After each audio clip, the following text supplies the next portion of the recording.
Bismillahirrahmanirrahim. Assalamualaikum warahmatullahi wabarakatuh. Alhamdulillahilladzi hadana li hadza wa ma kunna linahtadiya laula an hadanallah. Asyhadu an la ilaha illallah wahdahu la syarika lah wa asyhadu anna Muhammadan abduhu wa rasuluhu la nabiyya ba'dah. Allah Ta'ala fil Qur'an Karim, a'udzu billahi minasyaitonir rajim. Bismillahirrahmanirrahim. Wa lanabluukum bisyarri wal khair fitnah. Wa qala aidan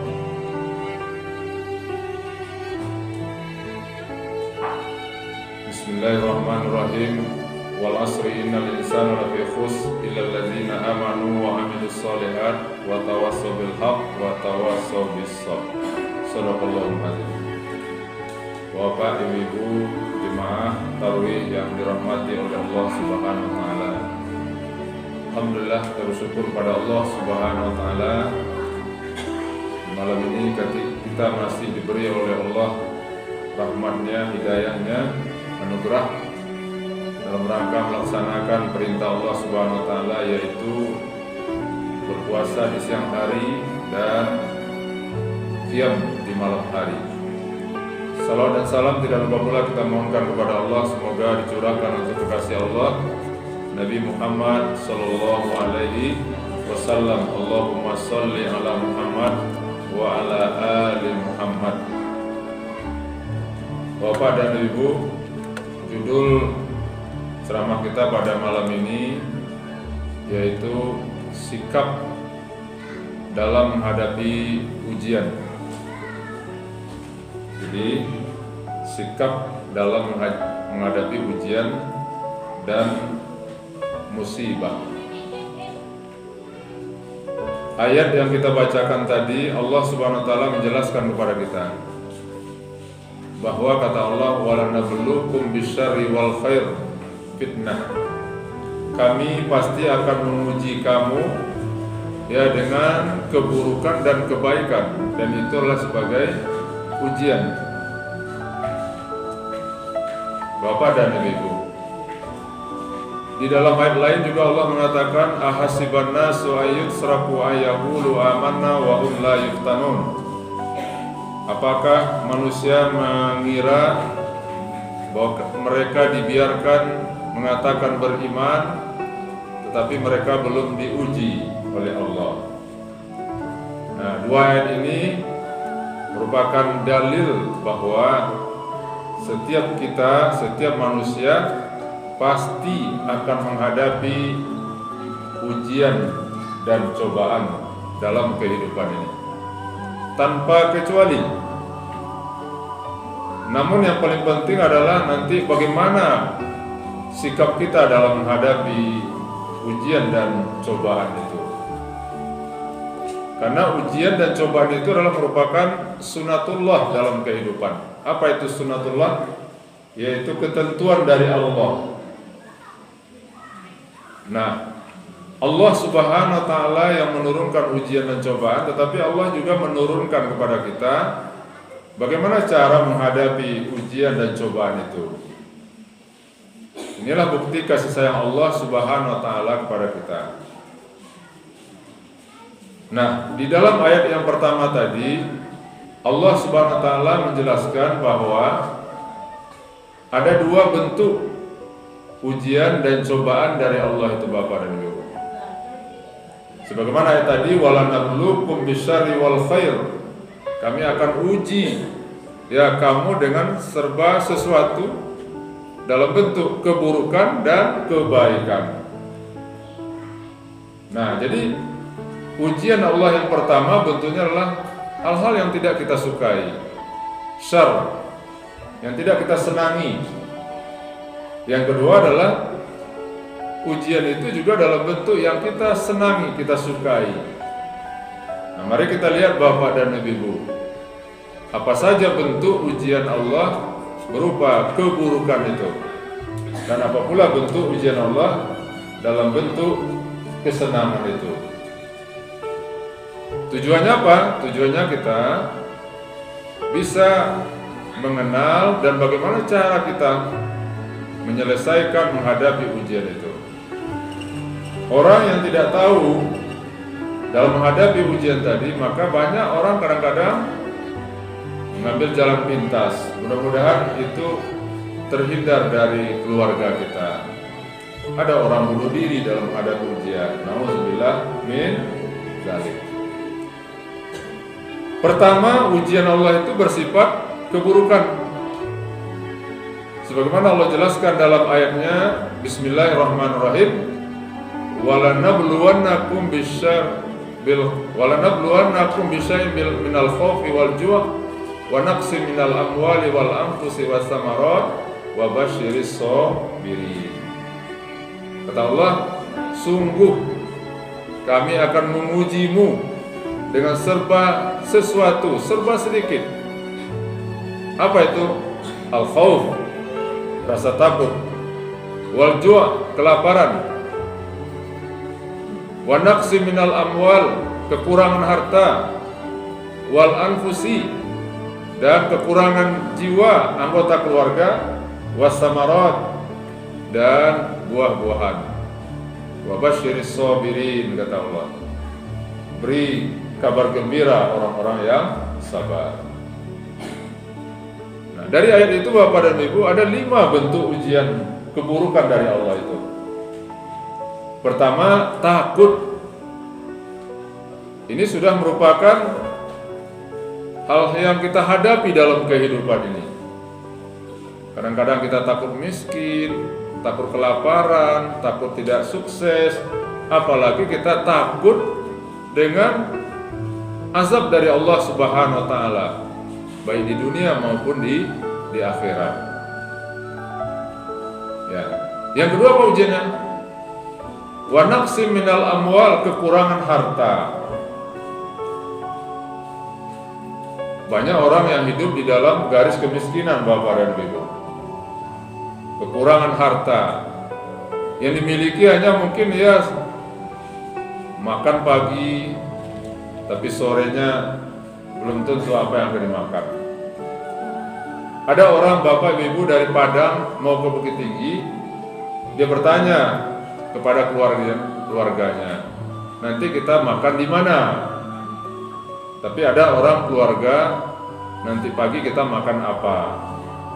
Itu 2 hal yang berbeda. Kekurangan harta. Ada orang yang diciptakan oleh Allah, hartanya melimpah ruah, ada pula yang memang kurang sama sekali. Itulah disebut dengan kemiskinan. Dan para nabi, para sahabat-sahabat dulu itu, mereka hidup dalam kekurangan harta. Kalau kita baca riwayat hidup Nabi Muhammad itu, Bapak Ibu, kita bandingkan dengan kehidupan kita sekarang ini, malu kita dengan Nabi ini. Kenapa? Karena Nabi itu hidup dalam kemiskinan. Pernah beberapa hari Nabi itu dapur Aisyah itu tidak berasap, karena tidak ada yang akan dimasak.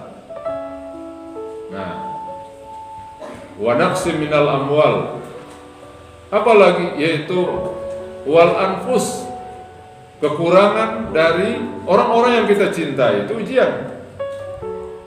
Di saat kita sedang berkasih-kasihan dengan anak kita, dengan cucu kita, suami, istri, tapi Allah Subhanahu wa taala berkata lain. Ya, diambil oleh Allah Subhanahu wa taala dengan cara Allah. Ada kadang-kadang malah sakit, ada yang mati mendadak, ada mungkin karena kecelakaan dan segala macamnya. Maka itulah bentuk daripada ujian dari Allah Subhanahu wa taala. Apalagi ujian Allah itu? Kekurangan buah-buahan. Apa maksud dari kekurangan buah-buahan, Bapak Ibu? Kalau kita mungkin di kampung ini, alhamdulillah tidak kekurangan buah-buahan. Ya mungkin sekali setahun atau 2 kali setahun, Ibu ya. Ya, hasil sawah kita pulang, panen. Tetapi yang dimaksud ya bahwa wasamarat, kekurangan daripada buah-buahan ini adalah bukan kekurangan buah-buahan. Di pasar itu banyak musim buah-buahan. Kita mau ingin apa? Saling bergantian ya buah-buahan. Tetapi yang dimaksud dengan kekurangan buah di sini adalah para ahli tafsir mengatakan kadang-kadang orang gagal panen. Biaya pertanian umpamanya jumlahnya cukup besar, tetapi kadang-kadang gagal panen. Tetapi ada juga bapak dan ibu di tempat lain, setelah disekolahkan anaknya mulai dari TK, SD, SMP, SMA, kuliah, S1, S2, kemudian ketika akan wisuda terjadi musibah, kecelakaan. Belum sempat menikmati kebahagiaan dengan anaknya, tapi anak yang dicintai itu diambil oleh Allah Subhanahu wa taala. Ini yang disebut dengan yaitu kekurangan buah-buahan. Ada orang di pasar itu di kota-kota pinjam uang 100 juta, 200 juta, buka bisnis usaha, kemudian baru mulai usaha terjadi bencana alam, mungkin kebakaran, gempa, atau mungkin ya dicuri oleh orang. Nah, itulah artinya apa? Kekurangan daripada buah-buahan. Itulah bentuk-bentuk ujian Allah dalam bentuk yang tidak kita sukai. Dan masing-masing kita di masjid ini mungkin sudah mengalami hal yang seperti itu. Yang kedua, Bapak dan Ibu, ujian juga adalah dalam bentuk kesenangan. Tadi Allah katakan wala nabluukum bisyarri wal khair. Jadi ujian Allah itu bukan hanya dalam bentuk hal-hal yang musibah-musibah seperti itu, kematian, kelaparan, kekurangan harta, kekurangan pangan, kekurangan jiwa, tidak. Tapi ada ujian Allah yang kedua dalam bentuk kesenangan. Apa itu kesenangan? Mungkin seorang petani diberi oleh Allah ujian, hasil pertaniannya maju terus, berkembang pesat, menghasilkan ya hasil yang sangat banyak. Tetapi ingatlah bahwa itu adalah merupakan ujian dari Allah Subhanahu wa taala. Atau mungkin seseorang dia menjadi seorang pejabat, semakin lama pangkat dan jabatan semakin naik pangkat jabatan, semakin naik pula tunjangannya, gajinya. Yakinilah itu adalah ujian juga dari Allah Subhanahu wa taala. Atau keberhasilan, kesuksesan. Ya, itulah juga ujian Bapak dan Ibu. Diberi oleh Allah kita kesehatan, orang sebentar keluar masuk ke rumah sakit. Tapi alhamdulillah kita mungkin sudah berapa tahun tidak sakit-sakit. Tapi ingatlah itulah merupakan ujian dari Allah Subhanahu wa taala. Dan masih banyak kesenangan-kesenangan yang lain yang kita nikmati, tapi itu bagi seorang beriman adalah ujian dari Allah Subhanahu wa taala. Tapi kalau ditanya Bapak dan Ibu, mana yang paling baik? Nah, ujian dalam bentuk ya keburukan daripada ujian dalam bentuk kesenangan. Mana paling baik, Bu? Oh gitu ya, Bu. Mana yang paling sukses? Nah, orang menghadapi ujian yang buruk daripada ujian yang baik. Banyak yang buruk ya. Mana yang paling sukses? Ya, berhasil orang ketika diuji jo nan buruk atau jo nan baik. Mana, Bu? Dalam kehidupan kita nih Bapak, mana yang lebih sukses orang? Mari kita lihat Bapak. Kalau kita lihat, pada umumnya orang akan sukses, akan berhasil ketika menghadapi ujian dalam bentuk keburukan. Ya, kalau umpamanya ada orang meninggal, datang kita ya ke rumah itu sekampung. Lalu kata-kata kita sabar ya, kita beri dia motivasi. Sabar, ini ujian dari Allah, ini takdir dari Allah Subhanahu wa Ta'ala. Kalau bapak ibu sabar, maka pahala Allah akan mengalir. Kan begitu. Kalau kita takziah. Kalau ada orang pamannya, dia miskin hidupnya, lalu kita hibur dia. Sabar. Kenapa? Karena kaya dan miskin itu adalah takdir dari Allah. Lalu orang merasa terhibur. Dan memang umumnya orang akan sukses kalau diuji oleh Allah dengan yang buruk tadi. Tetapi fakta, apa itu fakta? Kenyataan dalam kehidupan, baik sejarah mulai dari dulu sampai sekarang Bapak dan Ibu, ternyata orang lebih gagal, banyak gagal, diuji oleh Allah dengan keberhasilan tadi. Mari kita lihat contoh sejarah Bapak dan Ibu. Di zaman Rasulullah SAW ada seorang sahabat yang hidup mereka itu sangat miskin. Namanya adalah Sa'labah. Ya, Sa'labah. Tidak ada mungkin orang di zaman kini Bapak Ibu yang miskin semiskin Sa'labah tadi. Kain sarung cik baduo. Tapi rajin sholat bergantian. Sehingga Pak, karena bergantian dengan kain sarung tadi, habis salam ke kanan, salam ke kiri, Sa'labah pulang segera.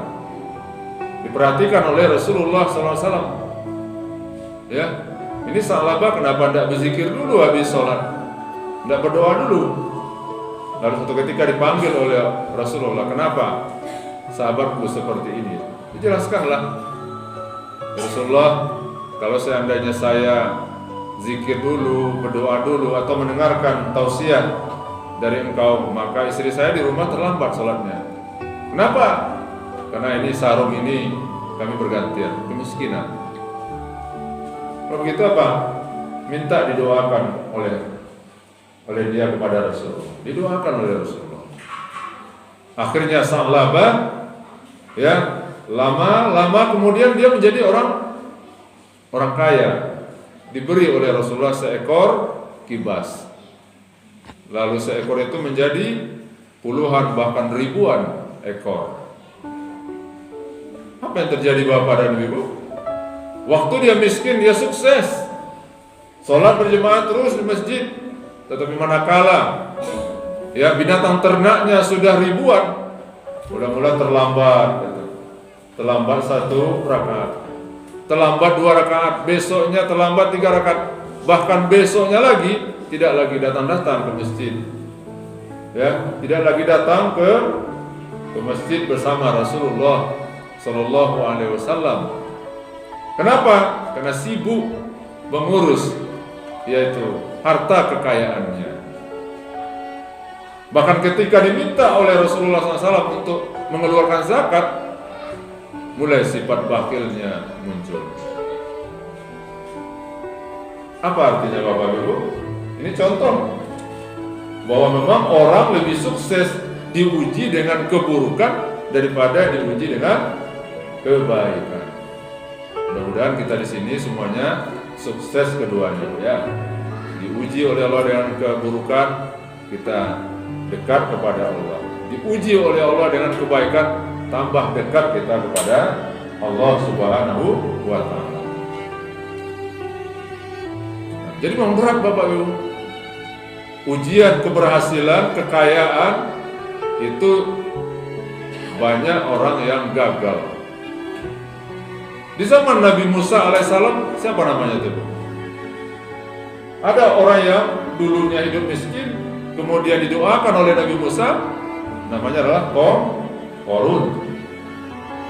Merengek-rengek kepada Rasulullah, Pak Bu, wahai Musa, engkau kan berbicara dengan Allah, mintakanlah kepada Allah supaya aku ini diberi oleh Allah rezeki yang banyak. Didoakan oleh Nabi Musa.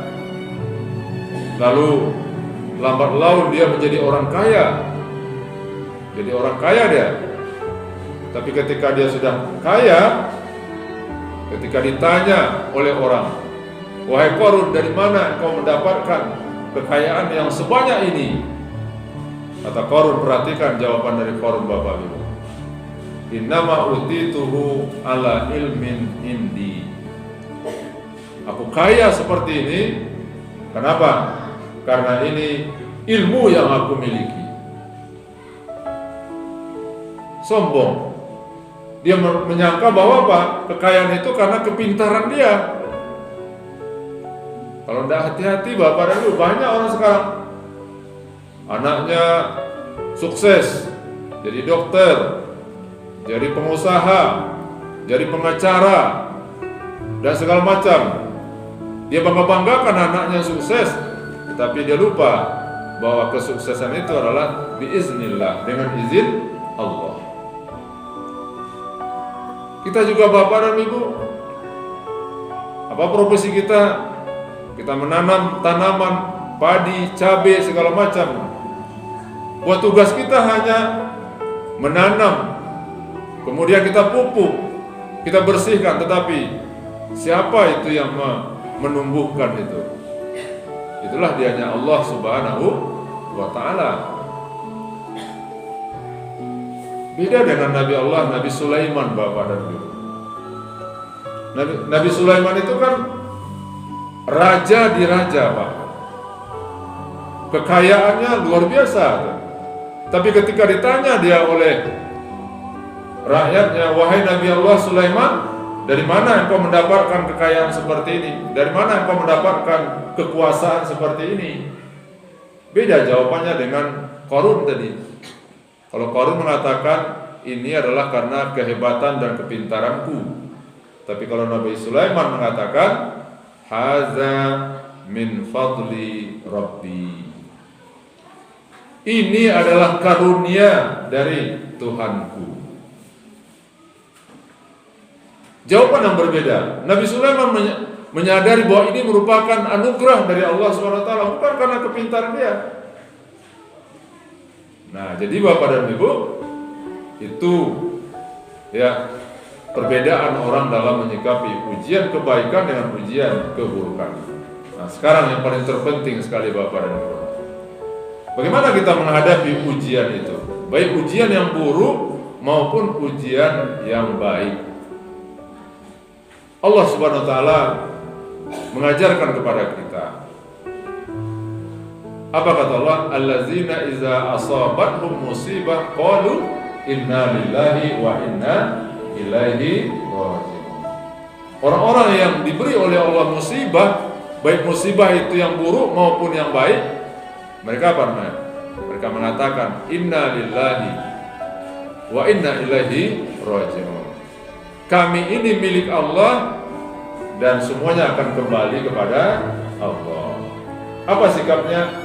Yang pertama adalah menyadari, Pak, ketika kita diuji oleh Allah dengan apapun, yang pertama yang harus kita tanamkan dalam diri kita adalah ini adalah dari Allah, bukan dari siapa-siapa.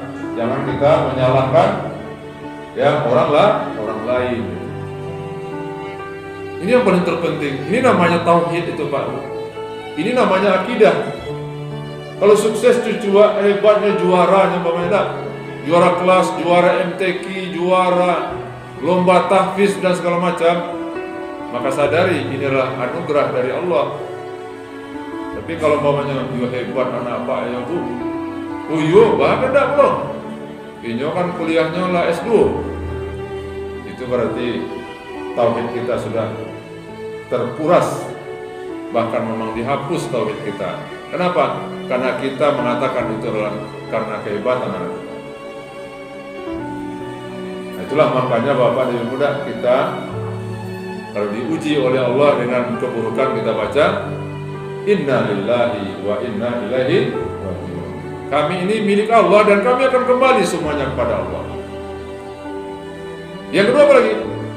Ketika menghadapi ujian dan cobaan itu bersabar. Sabar. Apa itu sabar? Tahan diri, menahan diri. Ya, yang payah itu yang kadang pahalanya, Bu. Ya, mengisinya mudah, Bu, ya, sabar itu. Sabar. Tapi menerapkannya, maka Nabi pun juga gitu. Nabi diuji oleh Allah dengan meninggalnya paman beliau, istrinya, anak Nabi yang masih kecil meninggal. Nabi juga sedih, Nabi juga menangis. Lalu apa? Disabarkan oleh para sahabat. Jadi sabar. Ketika kita diuji oleh Allah dengan kesenangan, kesuksesan, keberhasilan, kita juga sabar. Karena sabarnya, jangan nikmat yang banyak itu, harta yang banyak itu kita hambur-hamburkan, kita gunakan untuk bermaksiat pada Allah SWT. Itu namanya tidak sabar. Itu namanya harus sabar. Yang ketiga, Bapak dan Ibu, cara kita menghadapi ujian dan cobaan dari Allah itu adalah bagaimana kita tetap berdoa kepada Allah Subhanahu wa Ta'ala. Apa doanya? Mungkin dapat lebih mudah. Allahumma ajurni fi musibati wa akhlifli khairan minha. Allahumma ajurni fi musibati. Ya Allah, berilah pahala atas musibah yang Kau berikan kepadaku, dan gantilah ya dengan yang lebih baik. Jadi berdoa, mendapatkan ujian dan cobaan baik yang baik maupun yang buruk, kita berdoa. Kalau kita mendapatkan yang buruk, keburukan, kita berdoa. Itu doa tadi. Allahumma ajurni fi musibati. Ya Allah, beri pahala atas musibahku ini. Nabi Allah, Nabi Yunus diuji oleh Allah. Apa ujiannya, Bu? Ujiannya Nabi Yunus itu masuk ke dalam perut ikan. Kemudian dalam perut ikan itu gelap, dalam laut. Tapi Nabi Yunus alaihissalam, dia tahu bahwa ini ujian, maka dibacanya doa ketika dalam kesusahan.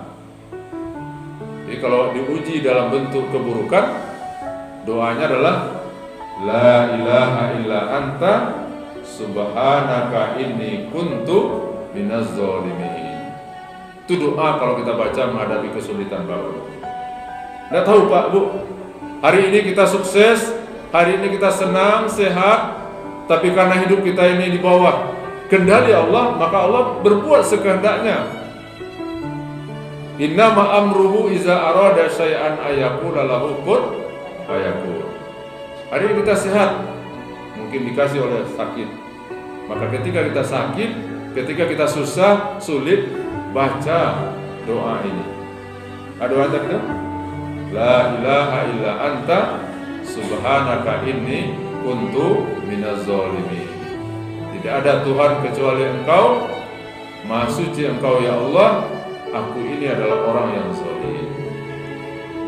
Nabi Yunus tuh, Bu, Pak, Nabi, dia menganggap bahwa ketika dia diuji dengan seperti itu, dia menganggap dia adalah orang yang zalim. Berarti apa? Inilah kesalahan. Akibat kesalahannya, maka dia diberi oleh Allah musibah. Coba, Pak, kalau seandainya berada dalam perut ikan itu ya. Ibu, Bapak lah pernah masuk dalam perut ikan? Halo lah ya, boleh pernah masuk ke dalam perut ikan? Ikan masuk parit ya, ampulah pernah masuk ke dalam perut ikan. Di mana tuh, Bu? Di Bukit Tinggi itu, di Gunung Datang. Ya, itu. Lah, kepada tuh, Bu? Latigo ya. Pertama, menyadari ini adalah dari Allah. Yang kedua, sabar. Yang ketiga, berdoa. Yang keempat, zikrullah. Pada saat kita menghadapi ujian baik yang buruk maupun yang baik, tetap zikir kepada Allah. Ingat terus kepada Allah. Jangan lupa ingat Allah. Kalau kita lupa kepada Allah, maka kita akan disesatkan oleh setan. Orang dalam keadaan mendapat musibah itu jiwanya sangat lemah rapuh. Disitulah perlu zikir kepada Allah, ingat kepada Allah. Apalagi pada saat orang menghadapi kesuksesan, ya kan?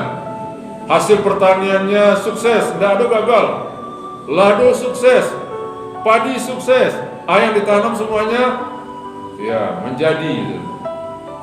Tapi apa? Harus tetap zikrullah. Ingat kepada Allah. Pada saat kita masuk ke dalam kebun kita, sawah kita, dilihat padi sedang menguning, lado sedang berbuah labe, maka apa yang kita baca Bapak Ibu? Ingat Allah. Apa yang kita baca? Masya Allah. Nggak onde-onde dong. Nggak onde-onde dong. Atau mamanya, yo santi yang apa? Hebat apa? Baca Bu, nanti Pak, kisah di dalam surat Al-Kahfi. Ada dua orang yang diberi oleh Allah ujian. Kedua-duanya punya sukses, kebunnya sukses, tapi yang satu sombong, yang satu lagi dia Masya Allah bacanya. Yang sombong, paginya dilihat kebunnya sudah terbakar semuanya. Tapi yang dia zikrullah, ingat bahwa ini anugerah dari Allah Subhanahu wa taala, dia baca Masya Allah. Besok pagi dia lihat ya pertaniannya itu tambah sukses, tambah subur, dan hasilnya sangat memuaskan. Jadi yang keempat, sikap kita menghadapi ujian itu adalah tetap zikir kepada Allah, ingat kepada Allah. Di saat kita dalam keadaan sukses, ingat kepada Allah bahwa inilah ujian dari Allah, maka kita tidak akan menggunakan nikmat ini untuk hal-hal yang negatif, tapi kita gunakan nikmat ini untuk yang positif. Kita berinfak, kita bersedekah, kita keluarkan zakatnya, ya. Kenapa? Karena kita ingat bahwa ini adalah merupakan anugerah dari Allah Subhanahu wa taala. Nah, itulah Bapak dan Ibu, 4 sikap kita menghadapi ujian, baik yang buruk maupun yang baik. Sebenarnya, silakan. Ya, zakat itu kan harta orang fakir miskin. Kalau tidak keluarkan zakatnya, berarti itu hak fakir miskin yang kita makan. Ya, hak fakir miskin yang kita makan. Zakat itu adalah merupakan daki dari harta yang kita dapatkan. Orang yang tidak mengeluarkan zakat berarti makan dakinya sendiri. Ancaman orang yang tidak mengeluarkan zakat itu cukup berat Bapak. Jadi kalau tidak dikeluarkan zakatnya, tentu ada sebuah kesalahan dan dosa besar. Oleh karena itu, ya zakat harus dikeluarkan. Begitu ketentuan daripada Allah Subhanahu wa taala. Nah, jumlahnya ada 2,5%, ya. Nah, ada 5%, ada 10%, bahkan ada yang 20%. Jadi harus dikeluarkan Ibu ya. Halo Bu. Baik Bapak dan Ibu, itulah mungkin yang bisa kita sampaikan ya tentang bagaimana cara kita menghadapi ya ujian dan cobaan dari Allah Subhanahu wa taala. Mudah-mudahan kita diberi oleh Allah kekuatan lahir dan batin ya dalam menghadapi ujian dan cobaan dari Allah Subhanahu wa taala. Kami maaf, wabillahi taufiq wal hidayah. Assalamualaikum warahmatullahi wabarakatuh.